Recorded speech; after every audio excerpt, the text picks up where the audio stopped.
পরবর্তী প্রশ্ন হচ্ছে পাখি ধরা বা শিকার করা কি জায়েজ আছে? আমি বর্তমানে স্কুলে পড়ি। আমাদের স্কুলে পড়ার সময় আমি পাখি শিকার করতাম। এখনও ছুটির দিনগুলোতে মাঝে মাঝে শিকার করি।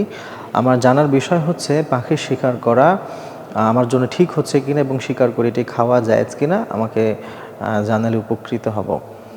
পাখি ধরা কিংবা শিকার করার ক্ষেত্রে যে বিষয়টি প্রথমত মাথায় রাখতে হবে, যে সমস্ত পাখি কোনো ব্যক্তির মালিকানায় রয়েছে, এ ধরনের কোনো পাখি শিকার করা কিংবা ধরা বা ধরে এটাকে জবাই করে খাওয়া এটি সম্পূর্ণ হারাম। যদি কারো মালিকানা এটি থেকে থাকে। আর যে সমস্ত পাখিগুলো কোনো বা কোনো ব্যক্তির মালিকানায় নেই, বরং এটি একেবারে স্বাভাবিকভাবে বনে বা জঙ্গলে বা কোনো গাছে স্বাভাবিকভাবে উড়ে বেড়ায় বা ঘুরে বেড়ায়, বনে বাসা করে থাকে, এই ধরনের স্বাভাবিক যেই পাখিগুলো মালিকানাধীন ছাড়া এই ধরনের পাখি শিকার করা কিংবা এটিকে ধরে জবাই করে খাওয়া এটি ইসলামী শরিয়াতে জায়েজ রয়েছে।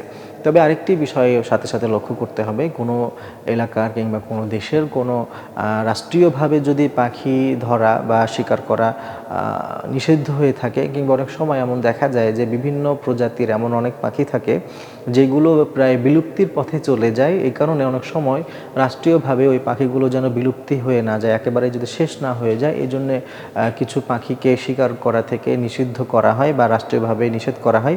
এই ধরনের কোনো পাখি থাকলে বা রাষ্ট্রীয় নিষেধাজ্ঞা থাকলে ইসলামী শরিয়া বলে ওই ধরনের পাখি ধরা কিংবা শিকার করা এটিও কোনোভাবে জায়েজ দেয়। এই জন্য অবশ্য আমরা এটি খেয়াল রাখবো। এর বাইরে স্বাভাবিক অবস্থায় আমরা পাখি শিকার করতে পারি এবং সেটিকে খেতেও পারি, তবে ব্যক্তি মালিকানাধীন কোনো পাখি থাকলে সেটি আমরা খাবো না কিংবা শিকারও করবো না।